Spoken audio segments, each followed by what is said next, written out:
Uniform civil code अभी इसी वक्त मुझे लगता है कि लागू हो जाना चाहिए।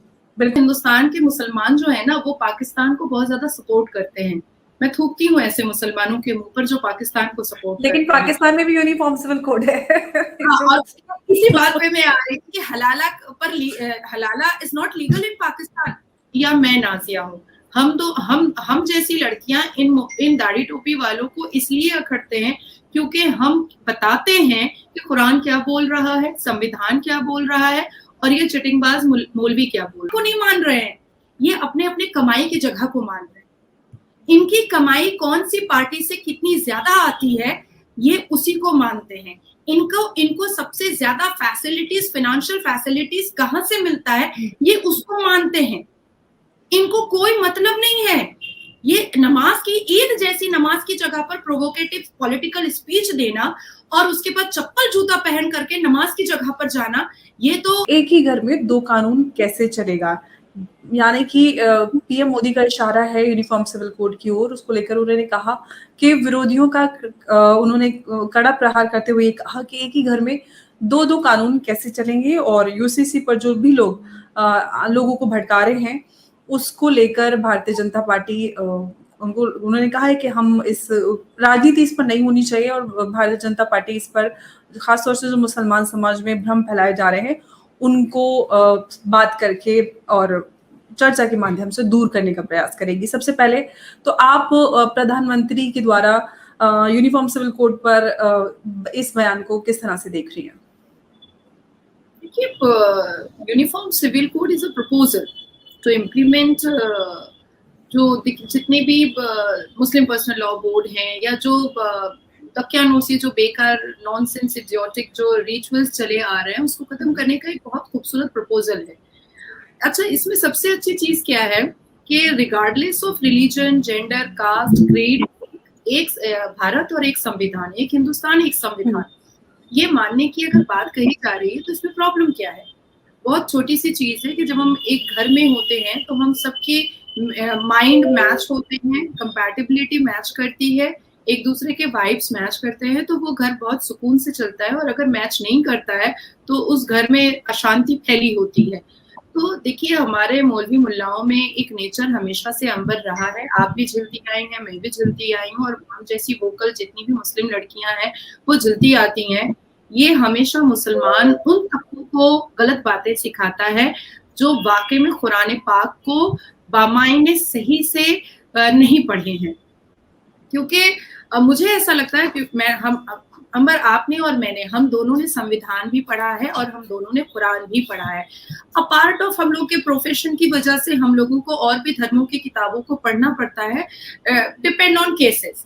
तो कोई भी धर्म की किताब कुछ गलत चीजों को बताती नहीं है, ये मैं मानती हूँ। और मैं अपने इस्लाम से, मैं अपने कुरान से बहुत मोहब्बत करती हूँ। तो अब बात ये आती है कि अल्लाह और मुल्ला के बीच की ये जो लड़ाई चल रही है, तो जीतना तो अल्लाह को चाहिए। और मैं नाजिया इलाही खान, पुश्त दर पुश्त हिंदुस्तानी मुसलमान, मैं इस यूनिफॉर्म सिविल कोड को समर्थन देती हूँ। और आज जिस तरह से हमारे भारत के प्रधानमंत्री ने बहुत डिटेल्स में बताया है कि जितनी भी पिछड़े वादी के जो मुसलमान हैं या जिनके अंदर तालीम की कमी है, शिक्षा की कमजोरी है, उनके पास ये मौलवी मुल्ला जाकर के ऐसी ऐसी बातें रखते हैं। इनका मनोबल तब बढ़ जाता है जब उनको एक मेजॉरिटी में जाहिल मुसलमान मिलते हैं, अशिक्षित मुसलमान मिलते हैं, उनको वाहवाही देते हैं और उनके बताए हुए इडियोटिक फतवों को वो एक्सेप्ट करते हैं। और तब उनका मनोबल बढ़ करके तब फिर वो बहुत बड़े इंटेलेक्चुअल लोग, एडुकेटेड लोगों के सामने भी वो बात रखने की हिम्मत कर देते हैं। देखिए, इसको हम दो तरीकों से देख सकते हैं कि एक, जो पसमानदा टाइप के जो मुसलमान हैं उनकी मेजॉरिटी इनके हाथ से निकल जाएगी। दूसरा, इनकी कमाई का जो रोजगार जो है वो इनके हाथ से निकल जाएगा। अंबर, आप हो या मैं नाजिया हूँ, हम जैसी लड़कियां इन दाढ़ी टोपी वालों को इसलिए अखड़ते हैं क्योंकि हम बताते हैं कि कुरान क्या बोल रहा है, संविधान क्या बोल रहा है, और ये चिटिंगबाज मौलवी क्या बोल रहा है। तो इसमें जो हम पूरे वर्सेस के साथ, कुरान के साथ, संविधान के आर्टिकल्स के साथ बता देते हैं, ये इनको बड़ी मिर्ची लग जाती है, इनको बहुत बुरा लग जाता है। मुझे लगता है कि यूनिफॉर्म सिविल कोड के बारे में सोचना नहीं चाहिए, बल्कि इमीडिएट इसको लेकर के आना चाहिए। सुप्रीम कोर्ट ने भी अच्छी बातें बोली हैं, आपको भी पता है, मुझे भी पता है, और जहां तक मेरा इन्फॉर्मेशन है, यूनिफॉर्म सिविल कोड पे आपका भी कोई मैटर शायद चल रहा है सुप्रीम कोर्ट में, तो पॉलीगेमी हलाला पर मेरा मैटर कॉन्स्टिट्यूशन बेंच पर है। तो ऐसे जितने भी इडियोटिक और नॉनसेंस रिचुअल्स हैं, उनको खत्म करके यूनिफॉर्म सिविल कोड को भारत में लागू करना चाहिए और तुरंत अवेयरनेस का एक काम शुरुआत करनी चाहिए। क्योंकि देखिए, जब हमने ट्रिपल तलाक बंद करवाया था, उसके बाद अवेयरनेस आते आते 3 साल लग गए थे। अब जाकर के पता चला है कि एक पार्लियामेंट से बिल आया है जिससे महिलाओं को सुरक्षा मिल सकती है। ये जो तलाक एफिडेविट पेपर पर बोलता है या फोन पर बोलता है, ये नहीं हो सकता है। फिर थाना नहीं मानने को तैयार था, फिर थाना को हम लोगों ने मनवाया। तो ये अवेयरनेस फैलाने में भी काफी अरसा लग जाता है। तो मुझे लगता है कि this is the right time कि यूनिफॉर्म सिविल कोड आना चाहिए और जितने भी दकियानूसी कारोबार चल रहे हैं उसको बंद कर देना चाहिए। जी, नाज़िया, आपने बहुत अहम बात कही और जिस तरह से हमने देखा कि अभी बीते कुछ दिनों पहले कानून मंत्री और प्रधानमंत्री या फिर बीजेपी मैनिफेस्टो की बात करें, यूनिफॉर्म सिविल कोड प्राथमिकता रहा है। लेकिन जब भी यूनिफॉर्म सिविल कोड पर बहस होती है या इसके ऊपर चर्चा शुरू होती है, तो जो मुस्लिम समुदाय है या ऑर्गेनाइजेशंस हैं, उनकी तरफ से एक तरफा ये बयान आता है कि धर्म में, दीन में मुदाखलत बर्दाश्त नहीं की जाएगी। सवाल मैं आपसे इसलिए यही कर रही हूँ कि अगर हम आईपीसी की बात करते हैं तो वो यूनिफॉर्म है, तो सिविल लॉ यूनिफॉर्म हो जाएगा तो फिर धर्म में मुदाखलत किस तरह से हो जाएगी? मैं अंबर चाहूंगी कि आप मुझे कंप्लीटली 2 मिनट दीजिएगा ताकि मैं एकदम डिटेल्स में कुरान के वर्सेस के हिसाब से और संविधान के आर्टिकल्स के हिसाब से मैं व्यूअर्स के सामने इस बात को रख सकूं। ठीक है, हमारा कुरान कहता है सूरह अल बकरा वर्सेस 2.230 में कि हलाला जो है इज अ सिन, ये हमारा कुरान कहता है। पर हमारे मौलवी मुल्ला पैसा लेकर के हलाला करवाते हैं, पर कुरान इसको सिन कहता है। कुरान ने कहा इकरा, पहला वर्ड। सबसे पहले मुझे थोड़ी सी इंक्विजिटिवनेस आ जाती है कि कुरान का जब हम बुक खोलते हैं, किताब खोलते हैं, तो इकरा हम लोगों को पहले नहीं मिलता है, पहले अल्हम्दुलिल्लाह मिलता है। तो इकरा मतलब पढ़ो, जहां पर जेंडर इनइक्वालिटी की बात नहीं कही गई है।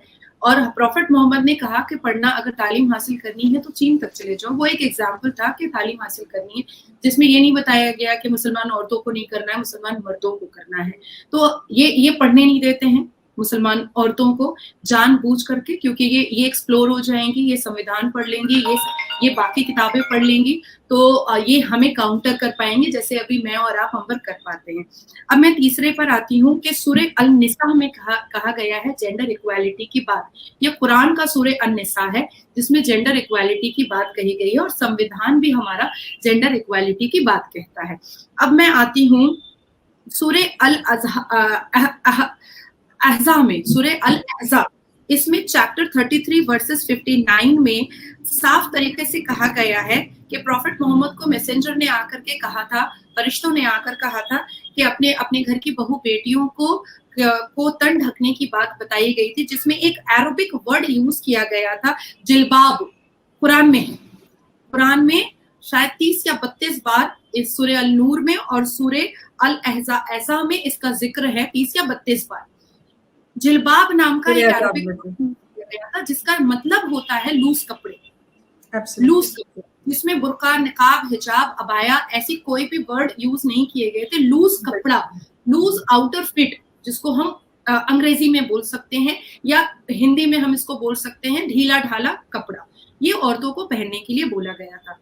अब आते हैं मजार परस्ती पर, जिस पर सबसे ज्यादा हमारे हिंदुस्तान के मौलवी मुल्लाओं की दुकान चल रही है। चाहे वो अजमेर शरीफ देखिए, चाहे वो सैयद बाबा का मजार देखिए, चाहे वो मौला अली शाह का मजार देखिए, बहुत सारे ऐसे मजार हैं जो धूम धड़ाके से चल रहे हैं और जिस पर बहुत ज्यादा कारोबार मचाया जा रहा है और लंबी कमाई हो रही है।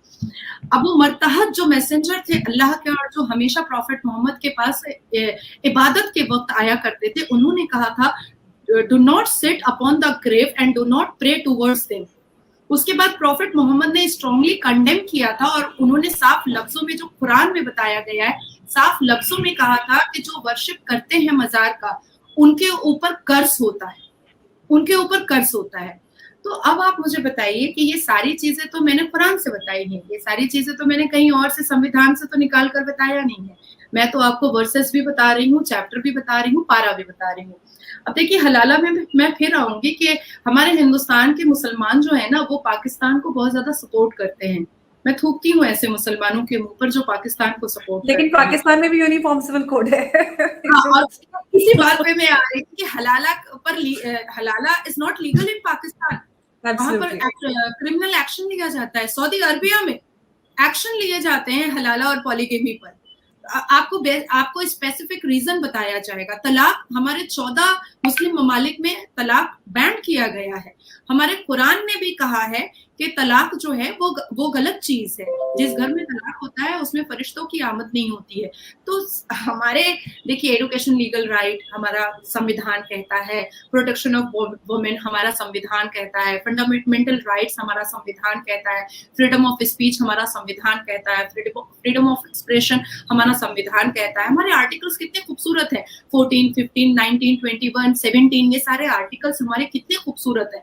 तो मैं पूछना चाहती हूँ आपके चैनल के माध्यम से अंबर, उन तमाम मौलवी मुल्लाओं से कि आप किससे लड़ रहे हैं? आप डायरेक्ट अल्लाह से लड़ रहे हैं? आप क्या साबित करना चाह रहे हैं? क्या आप मुल्ला हैं और हम आपकी बात मान लें? हम अल्लाह को ना मान करके, अल्लाह के कुरान को ना मान करके हम मुल्ला को कैसे मान सकते हैं? हमने तो कुरान बामायने पढ़ा है, हमने तो कुरान को समझा है, हमने तो कुरान को पूरी तरीके से सर्च किया है। हम एक एक वर्सेस और एक एक चैप्टर को हम खोज खोज के पढ़ रहे हैं कि कहीं हम गलत तो नहीं है, कहीं ये जो दाढ़ी और टोपी में हमको नजर आ रहे हैं, कहीं ये तो सही नहीं है, कहीं हम गुनाह तो नहीं कर दे रहे हैं। पर बाद में यही निकलता है कि नहीं भाई, गुनाहगार तो ये दाढ़ी और टोपी वाले हैं जो फातिहा पढ़ने का 151 रुपया ले लेते हैं, जो अगरबत्ती जलाने की बात करते हैं, जो हलवा बनाने की बात करते हैं शबे बारात में, जो रिसाइटेशन को चेंज कर दिया है उन्होंने हरी बत्तियों पर और चांद और सितारा के झंडों पर, जिन्होंने इस्लाम को एक अलग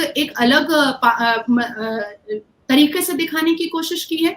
मैं कहती हूँ कि आप किसको कहते हैं काफिर? ये जो मौलवी मुल्ला है, ये हमारे हिंदू भाई बहनों, ये सनातनियों को काफिर क्यों कहते हैं? हजरत इमाम हसन हुसैन का कत्ल किसने किया था? यही इस्लाम वाले, यही दाढ़ी टोपी वाले कहते हैं ना कि सबसे पहले इस्लाम आया था, तब तो हिंदू इनके हिसाब से थे नहीं, तो उनका कत्ल तो मुसलमान ने किया था, ये तो कुरान गवाह है ना। बीबी मरियम अलैहिस्सलाम को की प्रेगनेंसी जो बिना मर्द की हुई थी, एक करिश्मा हुआ था अल्लाह की तरफ से। तो बीबी मरियम को इतना डिफेम किसने किया था? मुसलमान ने किया था ना। हजरत नूह अलैहिस्सलाम जब कश्ती बना रहे थे, तो उस वक्त जो बहुत बारिश का जो एक मंजर दिखाया गया था, जो कुरान में हजरत नूह अलैहिस्सलाम के बारे में बताया गया है, तो उनका मजाक कौन उड़ाया था? उनका मजाक कौन उड़ाया था? ये मुसलमान ही उड़ाए थे ना। तो ये अपने से अपने आप की मुलाकात करने में इन मौलवी मुल्लाओं को शर्म आती है क्या? खुद से खुद की मुलाकात करने में शर्म आती है? आप किसको कह रहे हैं काफिर? आप हिंदुओं को काफिर बोल करके क्या साबित करना चाहते हैं? कुरान और इतिहास के पन्नों को उठा करके आप बताएं। ये सारे मौलवी मुल्ला को अगर ताकत है, हिम्मत है, तो हम जैसी लड़कियों से सामना करके बता तो दे कि कैसे हुए ये काफिर, जबकि आप खुद कह रहे हैं कि इस्लाम सबसे पुराना है। उस वक्त तो कोई हिंदू था ही नहीं, आप खुद कह रहे हैं। तो फिर ये जो इतने बड़े बड़े प्रॉफिट और इतने बड़े बड़े प्रॉफिट की बेटियां, इनका जो जिक्र कुरान में किया गया है कि इनको डिफेम किया गया है, इनको मलाइन किया गया है, तो इसको किसने किया? मुसलमान ने ही किया है ना। तो आप अपने आप को काफिर क्यों नहीं बोल देते हैं? आप क्यों नहीं कह देते हैं कि आप आज से गलत नहीं है, एक जमाने से आप गलत होते हुए चले आए हैं, आपकी रगों में टेररिज्म है, आप टेररिज्म फैलाने की कोशिश करते हैं।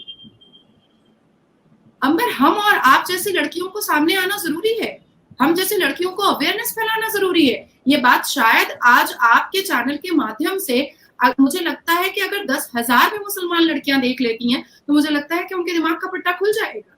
और अगर मुझे करेक्शन करना चाहती हैं, तो जो वर्सेस और जो चैप्टर्स मैंने बताए हैं, या जिन प्रॉफिट्स और बीबी मरियम के बारे में मैंने बात कही है, वो कुरान में वो सर्च कर ले कि मैं गलत नहीं बोल रही हूँ।